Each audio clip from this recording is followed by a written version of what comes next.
A poll has been making the rounds today on social media showing that the majority of Americans say photo ID should be required for voting. The segment it was featured in was in response to rapper Nicki Minaj's call for voter ID over the weekend. Joining us to discuss is Mike Leon, lead anchor at the Legal Podcast Network and host of the Can We Please Talk podcast. And we have Tony Kinnett, national correspondent for the Daily Signal and host of the Tony Kinnett Cast radio show and podcast. Good afternoon. Hey guys, Tony, so I want to start with you today. I want you to take a quick look of this clip by CNN. Take a look here. Favorite photo ID to vote. 85% of white people favor it. 82% of Latino. 76% of Black Americans favor it. So the bottom line is this. Voter ID is not controversial in this country. A photo ID to vote is not controversial in this country. It is not controversial by party, and it is not controversial by race. The vast majority of Americans agree with Nicki Minaj that, in fact, you should have a photo ID to be able to vote. And yeah, maybe we can put up Nicki Minaj's tweet as well on the screen that the person was talking about. So, Tony, I want to ask you, are you surprised at the findings of this poll, which was from August last year? No, I'm not. Good afternoon to you both. I think that, again, if there is one thing that Donald Trump has done in the last 10 to 15 years, it has made a couple of 80-20 issues, things that the vast majority of American people understand to be a good thing or understand to be a bad thing given on the different issues, made those the forefront in an era which during the 2010s, they were considered taboo. You weren't supposed to say them. You would be called some kind of an ist or a phobe. This is another one of those issues. Every developed country on planet Earth has voter ID. It's ridiculous that Senate Democrats think this is a winning issue to fight against in 2026. Again, if the Trump administration focused on things like these and, on not particular PR foibles or nonsenses, things that, Micah and I have agreed on are foibles in the past, they've got a pretty good shot at turning some things around. Again, 80-20 issues, good to go. There's no argument that I've heard from the left that's a reason not to do voter ID other than things that are incredibly demeaning and despicable. So, I mean, yeah, it doesn't surprise me. Harry Enton's usually got his hand on the pulse when it comes to that kind of polling. And we'll get to some of those arguments. But in the meantime, Mike, what is your position? Are you surprised? Good afternoon, guys. Sage Steele last night, the former ESPN anchor who I used to work with when I worked at ESPN, was on Jesse Waters' show, and she said something to the effect, and I'm going to paraphrase it a little bit, and you can look up the clip. She said, "Shut up and dribble now equates to shut up and sing." And she was talking about people at the Grammys because you don't know what you're talking about. And Nicki Minaj doesn't know what she's talking about. She can't even vote. She's a permanent resident. I don't know why she's commenting on something she can't participate in. So we shouldn't be listening to Nicki Minaj for electoral advice. The fact of the matter is that in the state of Florida here, you have to show ID when you go to the voter registration booth. When you go to the booth to actually vote, you've got to bring an ID with you. What type of ID is what people are talking about. In the state of New York, you have to show an ID to be able to register to vote. So we already have these parameters put in place. What the SAVES Act, and I know we'll get into it, is going to do is it's going to affect a lot of people who are broke, who don't have money to get all these additional forms of ID. So it's going to encourage them to not vote, which is exactly what the other side of the aisle wants. They want people to not participate in the process. I get it to an extent. And you're trying to drive voter turnout. Sometimes you don't want to have people turn out. And that's what that act wants to do. It's not about voter ID. It's the type of ID, and it's going to have added costs. But at the end of the day, I don't know why we're listening to Nicki Minaj to quote Sage Steele, who's a conservative pundit, just shut up and sing. We don't need your commentary on this. You can't even participate in this process. Okay, so Tony, can you respond to that and respond to what Mike is saying about the current election system? Is it enough to guard against fraud? Yeah, so two things. First of all, I don't need Nicki Minaj to advocate for voter ID. There are a lot of other people who are learned on this particular topic that I can go to. I don't normally cite Nicki Minaj any more than during the last election I cited Taylor Swift. But again, if we're going to put that aside here for a second, regarding the merits of the voter ID situation in general, I don't think we need to say that somebody's too poor to get a voter ID. If they are needing a voter ID to go buy liquor, they need voter ID to go participate in certain activities, they can get a voter ID to vote. The idea that you don't need a voter photo ID because, oh, wow, it's really hard to get one. No, it's not. And if there is some magical, huge poll tax barrier that you're seeing, then yeah, let's make photo IDs easier to obtain via a cost metric. But the idea that someone is stranded in some middle of nowhere place and they can't get a voter ID, it's a tired old argument. It's a racist argument as well, as if Latino and Black people can't get a hold of voter IDs. That's the argument that's usually brought up on the floor of the Senate.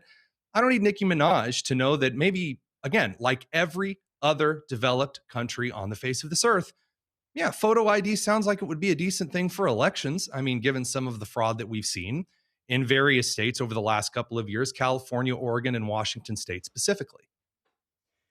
So, Mike, at the end of the day, do you think, for example, in the SAVE Act, would requiring proof of citizenship make elections more secure?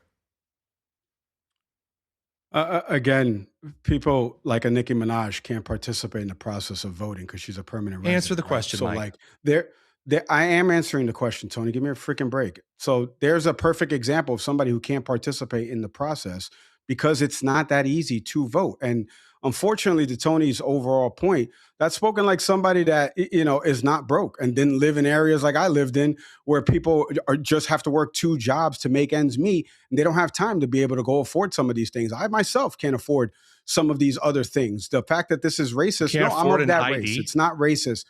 Some people can't afford some of these things, Tony. Yes, some people truly live in the negative balance where their bank account is showing negative and they have to make money just to get it to even. Correct. Yes, that is correct. I know because I'm living that life. You are not living that life. I think the suit jacket may fool you, but I know about that struggle. I grew up in that struggle This is because a I grew up in thrifted the suit Bronx. jacket, Mike. So but thank you. I'm not.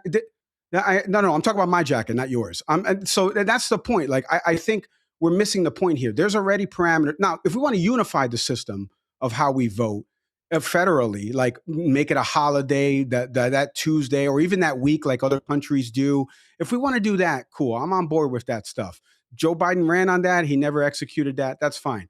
But in terms of this voter ID nonsensical thing, we all show forms of ID to register to vote or when we go to the polling precinct, depending upon the state you live in. We already do this already. You all know it. You can go to how do I vote in my state? How do I register to vote? What do I have to bring documents wise? We all do this already. When we get on a flight right now, we have to show a passport or we have to show our license that has the real ID. Prior to that, we just had to show the license. We already have these systems in place to do this. To say that there's widespread fraud happening in all of these things and that's why we need to change the system is just a false argument.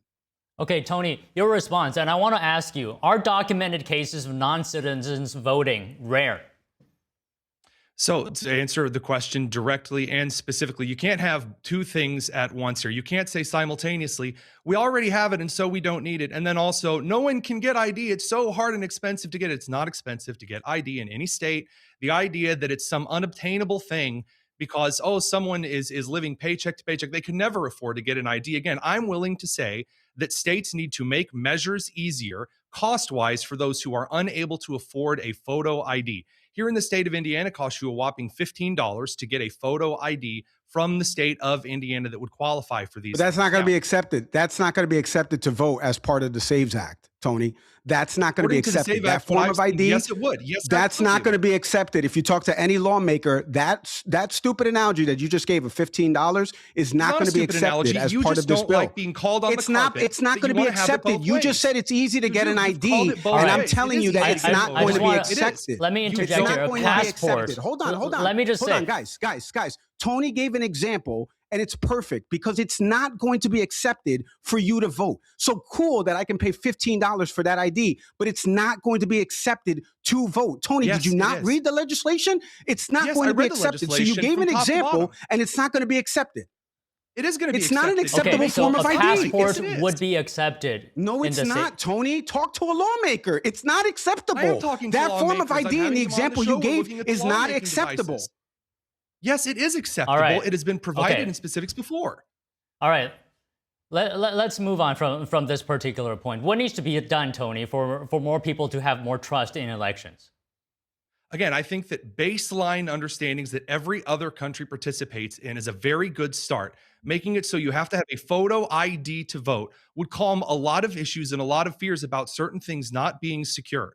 by standardizing certain practices in certain states so that in some places where they allow illegal immigrants to register to vote, as they do in California, that is documented, that is verified. I'm not saying it's massive waves. I'm saying that as long as you have loopholes that allow people to get around the system, there will be undermining of the trust of our institutions. So securing those up, patching some of those holes is a good way to get started. And those who continue to drag their heels, I have to wonder, why is it that you continue to drag your heels on patching very simple, easy to fix holes that would calm a lot of fears?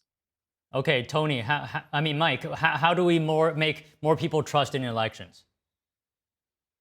I don't know, Don. Campaignlegal.org. If you go there, you want all the information on what the SAVES Act would prohibit or what types of ID are proposed by lawmakers. I don't know how we unify voting. I'm on board with some of the things like national holiday. I'm on board with what I know Harry Enton personally. He's in my phone. I talk to Harry Enton once a week. I get all the data that he does and comprises for CNN, and I agree with it. We should show ID. Problem is, we do show ID, and I tell you who I don't listen to about voter ID or participating in elections is a permanent resident that can't even vote. Who's got convicts in her family. So I don't know why we're listening to Nicki Minaj, where we started this entire segment with. We shouldn't be listening to Taylor Swift, Nicki Minaj, any of them. Just shut up and sing, to quote Sage Steele. And then the second part of this is, again, check your state and check the ID and the identification that you already have to present to either register to vote or to participate in the elections on November 4th. All of these things are readily available, but I encourage people to go check out these resources and see if you're actually able to acquire an ID, one, and then two, participate in the process. Okay, so Tony, I can't remember if you answered this question. Maybe it got lost in the exchange, but are documented cases of non-citizens voting rare? Again, it depends on whether you're looking at legal, local level or state and federal level. I'm not one of the individuals that has suggested that there was enough, for example, voting fraud, people vying to vote illegitimately in the 2020 election to sway it. I'm not one of those individuals. I think that a lot of those claims were over exacerbated. One of the reasons that they were easily over exacerbated is because there are pathways that people can take in order to get ballots sent to their house that are then counted when they are sent and filled back. This is one of the issues with the insecure function of certain kinds of mail-in and absentee voting in several states. I do believe that it is less rare. It is far more common in states that have fewer ID laws that allow non-citizens to register to vote. If you can vote in one kind of election, it's very easy to get a kind of ballot in other state and federal elections, as we have seen documented in California. We've seen documented in New Mexico. We've seen documented up in Vermont, for example. There was a case 2 years ago. So again, the question is as it says rare as a whole, I don't think that it's a national crisis. And I'll agree with Don. When Nicki Minaj gets up and I'll agree with Mike. When Nicki Minaj gets up there and says, this is the biggest issue facing everyone today. Yeah, I don't take that seriously. I don't take celebrities seriously talking about things. I do believe in incremental ways to shore up systems, though, and making this rare to the point of non-existent, not just at the federal and the state level, but also at some of the local levels, because those do track in. Yeah, that'd go a long way culturally and nationally. Okay, Mike, final thoughts. I don't have any. Campaignlegal.org. Like I said, find out all the information about the SAVES Act. Call your representative, ask them what's actually going to be in the act. And like I said, it's very, very easy. Google is free, everybody. Just go to your state, find out what IDs you already have to present or what you would have to present if the SAVES Act is actually enacted. But find out what you need to do. I lived in New York. I lived in Florida. We have two different systems, but at the end of the day, you have to show ID to be able to register to vote or to participate in the voting process on election day. All right, let's leave it there. Thank you for coming on again. Guys, thank you very much. Take care. Thank you, guys.